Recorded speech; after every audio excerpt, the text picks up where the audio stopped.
Assalamualaikum warahmatullahi wabarakatuh.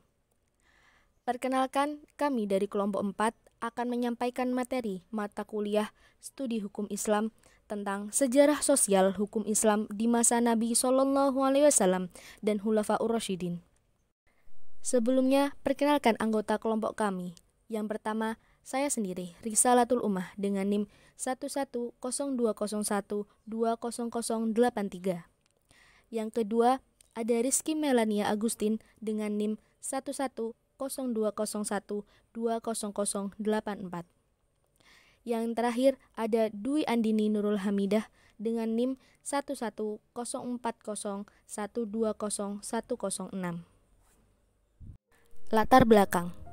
Hukum Islam merupakan hukum yang bersumber dari Al-Quran, hadis atau sunnah Rasulullah SAW dan ijtihad yang berguna untuk mengatur tingkah laku, perilaku dalam kehidupan bermasyarakat baik kaum muslim maupun non-muslim. Hukum Islam memiliki konsep dasar dan kerangka yang transendental. Hukum tersebut tidak hanya mengatur hubungan manusia dengan manusia lain dan benda dalam masyarakat, tetapi juga mengatur hubungan manusia dengan Tuhan, hubungan manusia dengan diri sendiri, hubungan manusia dengan manusia yang lain dalam bermasyarakat, dan juga hubungan manusia dengan benda serta alam sekitar. Pada pembahasan kali ini, kita mempunyai 3 materi pembahasan. Yang pertama, bagaimana sejarah hukum Islam di masa Nabi Muhammad SAW. Yang kedua, bagaimana sejarah hukum Islam di masa Khulafaur Rasyidin. Dan yang terakhir, apa persamaan dan perbedaan manusia di zaman Nabi Muhammad SAW dan Khulafaur Rasyidin. Materi yang pertama, bagaimana sejarah hukum Islam di masa Nabi Muhammad SAW. Sejarah hukum Islam di masa Nabi SAW sekitar tahun 610 sampai 632 Masehi. Periode pembentukan dan pertumbuhan hukum Islam dimulai dari fase tasyri' atau perundang-undangan hukum Islam. Di masa kenabian yang dimulai ketika Allah mengutus Nabi Muhammad SAW membawa wahyu yang berupa Al-Quran. Tasyri' pada masa Nabi disebut masa pembentukan tasyri', karena pada masa inilah terbentuknya hukum Islam. Beliau hijrah ke Madinah dan ayat-ayat ahkam pun turun beserta hadis-hadis yang berkenaan dengannya. Periode ini merupakan pertumbuhan tasyri' yang berlangsung selama 22 tahun, 2 bulan, 22 hari. Pada periode ini ada 2 fase, yaitu yang pertama, fase Rasulullah berada di Makkah. Hal ini terjadi sekitar 12 tahun. Yang kedua, fase Rasul berada di Madinah. Hal ini terjadi selama 10 tahun. Sedangkan sumber-sumber tasyri' yang digunakan pada zaman Rasul ada 3, yaitu Al-Quran, hadis, dan ijtihad. Apabila terjadi suatu peristiwa yang menghendaki adanya hukum yang mungkin timbul karena adanya suatu pertanyaan, perselisihan, atau adanya permintaan kepada Rasul, maka Allah mewahyukan kepada Rasul lewat wahyu-wahyunya. Pemegang wewenang tasyri' adalah Nabi sendiri. Pada masa ini, sahabat telah melakukan ijtihad, tetapi ijtihad yang dilakukan sahabat hanya terbatas pada waktu-waktu tertentu, seperti karena sulitnya untuk diklarifikasi kepada Rasul terlebih dahulu, yang disebabkan oleh jarak atau khawatir hilangnya kesempatan dan waktu. Selanjutnya, yang dibawa oleh Nabi Muhammad SAW adalah wahyu-wahyu Tuhan. Di antara wahyu-wahyu itu terdapat ayat-ayat mengenai hukum. Menurut penelitian Abdul Wahab Khalaf, guru besar hukum Islam di Universitas Kairo, ayat-ayat hukum mengenai soal-soal ibadah ada 140 ayat di dalam Al-Quran. Ayat-ayat ibadah ini menjelaskan tentang sholat, zakat, dan haji. Sedangkan ayat Al-Quran mengenai ilmu muamalah jumlahnya 228, kurang lebih 3% dari jumlah seluruh ayat-ayat yang terdapat dalam Al-Quran. Pengklarifikasian ayat tersebut sebagai berikut. Yang pertama, hukum keluarga yang terdiri dari hukum perkawinan dan hukum kewarisan sebanyak 70 ayat. Yang kedua, hukum perdata lainnya, diantaranya hukum perjanjian atau perikatan terdapat 70 ayat. Yang ketiga, mengenai hukum ekonomi keuangan termasuk hukum dagang terdiri dari 10 ayat. Yang keempat, hukum pidana yang terdiri dari 30 ayat. Yang kelima, hukum tata negara yang terdiri dari 10 ayat. Yang keenam, hukum internasional yang terdapat 25 ayat. Yang ketujuh, hukum acara dan peradilan terdapat 13 ayat. Ayat-ayat tersebut pada umumnya berupa prinsip-prinsip saja yang harus dikembangkan lebih lanjut.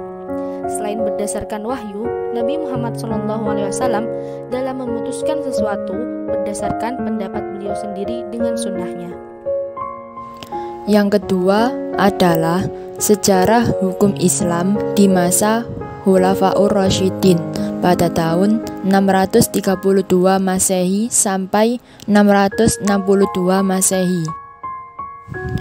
Masa pemerintahan Khulafaur Rasyidin sangat penting dilihat dari perkembangan hukum Islam karena dijadikan model atau contoh oleh generasi-generasi berikutnya, terutama generasi ahli hukum Islam di masa sekarang, tentang cara mereka menemukan dan menerapkan hukum Islam pada waktu ini. Hukum Islam sahabat mulai dilakukan dengan ijtihad karena setelah Rasulullah SAW wafat, kepemimpinan berpindah kepada Khulafa al-Rasyidin. Pada saat itu, umat Islam dihadapkan pada persoalan, siapa orang yang pantas untuk menggantikan Nabi Muhammad sebagai pemimpin umat dan kepala negara. Keputusan akhirnya diambil berdasarkan qiyas atas posisi Abu Bakar sebagai pengganti Nabi mengimami sholat ketika beliau tidak dapat mengimami sholat karena sakit. Kadangkala keputusan khalifah ditetapkan setelah melalui adu argumentasi. Di samping itu, masih banyak ijtihad yang dilakukan para khulafa al-Rasyidin, antara lain ketika para sahabat hendak membagi harta rampasan perang. Pada saat itu terjadi perbedaan pendapat, apakah harta rampasan itu dibagi sama rata antara orang muhajirin dengan orang ansor atau tidak. Setelah terjadi beberapa perbedaan pendapat, pada akhirnya ketika Umar bin Khattab menjadi khalifah, ia membagi harta rampasan berdasarkan jerih payah masing-masing orang dalam berjuang. Di masa kekhalifahan Umar bin Khattab, Umar tidak memberi bagian zakat kepada mu'allaf. Di sini Umar melihat bahwa pembagian zakat untuk mu'allaf pada masa lalu atas dasar pertimbangan maslahat. Kini yang lebih maslahat adalah bila mereka tidak diberi zakat. Untuk alasan yang sama, Umar juga pernah memutuskan bahwa talak yang dijatuhkan oleh suami 3 sekaligus berarti jatuh pada talak 3, karena pada waktu itu orang bermain-main dengan talak. Utsman bin Affan pada waktu menjadi khalifah juga melakukan pembukuan atau penulisan Al-Quran dengan 1 huruf atau 1 versi Al-Quran. Membuang mushaf versi lain merupakan ijtihad Utsman menghadapi keanekaragaman bacaan Al-Quran yang mengarah pada keragaman pemahaman terhadap Islam. Hal ini memungkinkan menimbulkan pertentangan di antara umat Islam, dan ijtihad ini pun disetujui oleh para sahabat. Dengan adanya mushaf yang seragam bagi umat Islam, diharapkan adanya keseragaman dalam membaca dan memahami ayat Al-Quran, sehingga tidak menimbulkan perpecahan dan konflik di antara umat Islam sendiri. Pada zaman kekhalifahan Ali bin Abi Thalib, tidak banyak mengembangkan hukum Islam yang baru dan keadaan negara tidak stabil. Pada masa ini pula timbul bibit perpecahan yang mengakibatkan munculnya kelompok-kelompok, di antaranya yaitu kelompok Ahlus Sunnah wal Jamaah dan Syiah. Terdapat perbedaan pendapat di antara para sahabat tentang wanita yang ditinggal mati oleh suaminya sebelum melakukan hubungan suami istri. Selanjutnya yaitu persamaan dan perbedaan pada masa Nabi Shallallahu Alaihi Wasallam dan pada masa Khulafaur Rasyidin. Yang pertama adalah perbedaan pada masa Nabi Shallallahu Alaihi Wasallam dengan masa Khulafaur Rasyidin, yaitu pertama dilihat dari perbedaan tugas. Yang pertama, Rasulullah memiliki tugas menyampaikan tauhid dengan benar. Yang kedua, memimpin umat Islam dalam penyebaran agama Islam. Yang ketiga yaitu menjalankan tugas kenabiannya sebagai pembawa berita gembira. Rasulullah sebagai utusan Allah dan menyampaikan wahyu yang telah disampaikan Allah melalui malaikat Jibril memperbaiki moral umat Islam. Sedangkan Khulafaur Rasyidin tidak mendapatkan wahyu dari Allah. Sebagai pengganti Rasulullah menjadi pemimpin, menggantikan tugas kepala negara, pemerintah, serta menyebarluaskan agama Islam. Selanjutnya yaitu persamaan. Pada hal tersebut terdapat kesamaan, yaitu sama-sama ingin membela agama Islam. Dari pembahasan di atas dapat disimpulkan bahwa Allah mengutus Nabi Muhammad sebagai Rasul ketika ia berusia 40 tahun, lebih tepatnya pada hari Jumat pada tanggal 17 Ramadan sebelum Hijriah di Gua Hiro. Nabi menerima wahyu pertama kali yaitu surah Al-A'laq ayat 1-5. Dakwah pertama beliau adalah kepada keluarga serta temannya. Sejarah hukum Islam pada masa Rasulullah dibagi menjadi 2 fase, yaitu fase Rasulullah berada di Mekah dan fase Rasulullah berada di Madinah. Sumber-sumber hukum Islam pada masa Rasulullah menggunakan 3 sumber, yaitu Al-Quran, hadis, dan ijtihad. Sepeninggalannya Rasulullah SAW, kepemimpinan umat Islam dipimpin oleh Khulafaur Rasyidin.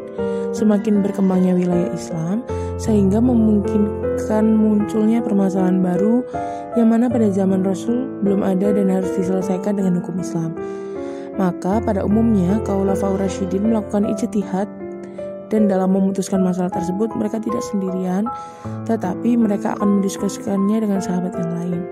Sikap ini menunjukkan bahwa penafsiran terhadap Al-Quran bukan hanya prerogatif khalifah. Selanjutnya keputusan diambil melalui vote atau disebut dengan ijma. Sekian presentasi dari kelompok kami. Kurang lebihnya mohon dimaafkan. Wassalamualaikum warahmatullahi wabarakatuh.